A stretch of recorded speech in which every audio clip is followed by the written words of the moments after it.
Hello, my name is Aurelio, And my name is Duke. and today we will be exploring the lithium absorption capabilities of a lambda manganese dioxide and activated carbon mixture from surrogate seawater.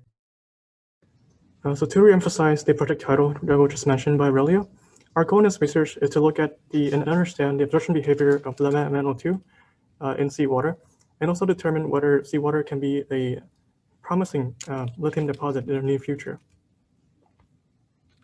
Before talking about the experiment, I briefly want to mention why we believe this was a worthwhile endeavor.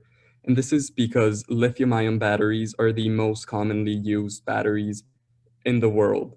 This is due to their excellent storage capacity and their ability to be cycled many times.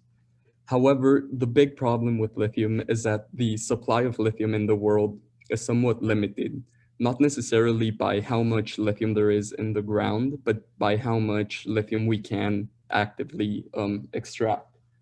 Due to this, we need to find a way to ensure the supply for lithium is met and that demand or supply can keep up with demand. As seen on the chart, the demand for lithium in 2030 is expected to be over 10 times what it was in 2020. And unless we find a way to make 10 times more lithium, it's going to be a problem.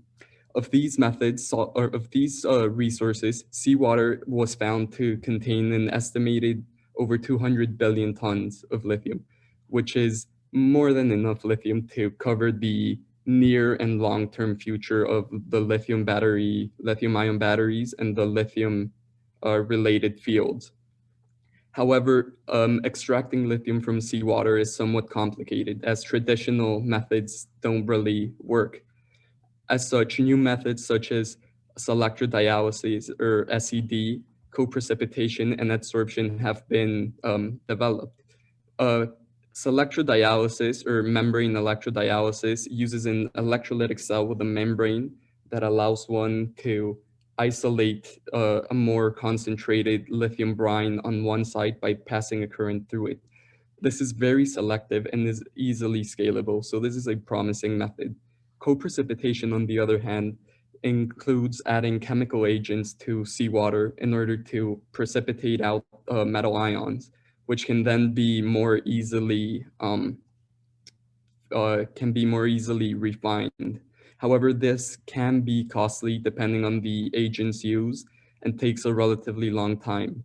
Finally, the simplest method is adsorption, which directly absorbs lithium from seawater. And this method is supposed to provide a high selectivity and to be relatively inexpensive. And of these, we decided to go with an adsorption-based method and test whether we could.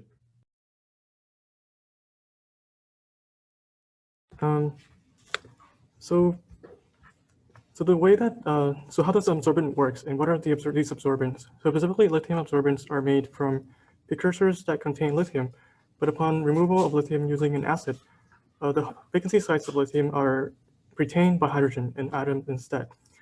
And due to that, you can see that for the VESTA file that I included there, the left file are that of MnO2 as an example, and the right one are that of lithium Mn2O4, lithium manganite. So you can see that the crystal structures have exactly the same lattice parameters. And therefore, once MnO2 is exposed to lithium in solution, the absorption reaction can occur. And the common types are manganese dioxide and titanium dioxide. So as Aurelio mentioned earlier, the absorption process have really high selectivity, and this is due to the small size of lithium ions compared to other monovalent metal ions in seawater. And therefore, the vacancy sites will only accept lithium ions while not destroying the bulk crystals to form the most stable crystal configuration, hence giving it great selectivity. And the reason why we also added adiabatic carbon into the absorbent mixture is because adiabatic carbon has a high surface area, and it also has small pores that can allow it to the manganese dioxide to react with lithium in solutions much quicker, allows for a quicker absorption rate, and therefore we can see the trend develop a lot faster for our experiment. So how did we conduct the experiment? There are two primary materials we needed. We needed to create the surrogate seawater, which we did by mixing 800 milliliters of deionized water with about 10 grams of sodium chloride or table salt and about half a gram of lithium chloride. Then to create the adsorbent material, we mixed manganese dioxide with 3 different types of carbon black. We used acetylene carbon black, super P, and ketchum black. Finally, we mixed both of these materials together in a continuously stirred batch reactor as seen on the image here. And after 30 minutes, 2 hours, and 6 hours, we extracted about 3 milliliter sample using a syringe and then filtered it through a 200 micron or nanometer filter to ensure no particulates remained in the solution. These were then analyzed using ICP-MS or inductively coupled plasma mass spectrometry. And we were able to plot the results on these next graphs. The blue graph measures the amount of the mass of lithium in solution, while the red one is the lithium recovery percentage. And as seen, we were able to model trends for all of these, which followed have a relatively high adjusted R-squared value.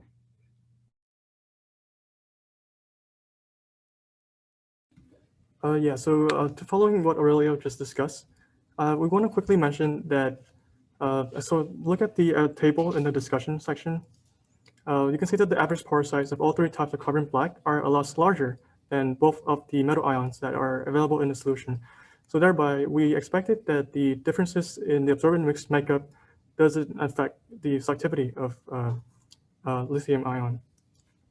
So, okay, let's get back to the graph. So you can see that there is a difference in absorption trend between the carbon black and the other 2 ketchum black and super P data. And we believe that this is due to the differences in absorption rate, where you can see in the last column of the table, the absorption rate on that of ketchum black and super P is a lot higher than that of carbon black. So thereby, it reaches equilibrium much quicker, as early as 3 hours in, or 2 hours for that of ketchum black in the ketchum black trial. And the increase in absorption rate also correlates to the increase in the surface area that is available for the reaction to occur in ketchum black and super P. So thereby, we also expect the same trend to happen for the carbon black trial if we were to run the experiment for a longer time or a longer duration than 6 hours. In conclusion, we were able to use ICP-MS to confirm that lambda manganese dioxide does indeed adsorb lithium ions. Knowing that lambda manganese dioxide is able to absorb lithium ions, we must now carry out new research to determine both the viability at a semi-industrial and industrial scale, as well as figure out how to maximize the rate of adsorption, such as by testing new variables and such as temperature, different types of carbon black. I think more data points would be helpful as well, and among other aspects. And to conclude, we would like to thank Dr. Chen and Hong Peng for guiding us as our mentors, and Hong Peng for getting the data for us as well. And also the SME lab and the GEAR program for giving us this opportunity to do engineering research. Yeah. Thank you for listening, and we can answer any questions. Yeah. Thank you. Thank you.